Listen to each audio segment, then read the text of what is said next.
হোয়াটসঅ্যাপে দেখতে চাচ্ছিল।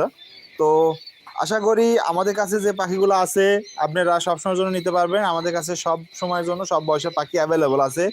অর্থাৎ জিরো বাচ্চা পাবেন প্রতি শনিবার এবং বুধবার। প্রতি শনিবার এবং বুধবারে জিরো বাচ্চা পাবেন। 20 থেকে 25,000 জিরো বাচ্চা বের হয়। সো আপনারা চাইলে এই সময়ে আমাদের কাছ থেকে এরকম কোয়ান্টিটির জিরো বাচ্চা নিতে পারবেন। আর ব্রুডিং কমপ্লিট করা বাচ্চা পাবেন 10 থেকে 12 দিন পর 10 থেকে 12,000 পিস করে আমি ব্রুডিং দিয়ে থাকি। সো সেটা পাবেন ইনশাল্লাহ। আরেকটা বিষয় সেটা হলো 30 দিনের বা 20 দিনের পাখি চাচ্ছেন সেটা নিতে পারবেন। 20 দিনের পাখিগুলো পাবেন আমি 70% মহিলা পাখির গ্যারান্টি দিয়ে থাকি। 25 দিনেরটা 85 এবং 90 দিনেরটা 30 দিনেরটা 90 থেকে 95%। আসলে 30 দিনের 90 থেকে 95 কেন বললাম? 90-এর জন্য একটা রেট এবং 95-এর জন্য একটা রেট। অবশ্যই রেটে কম বেশি হবে, কারণ যখন আপনি পুরুষের সংখ্যা কম নেবেন তখন রেটের দিক থেকে অবশ্যই আপনাকে একটু কনসিডার করতে হবে। তো এটাই হলো বিষয়। তো আপনারা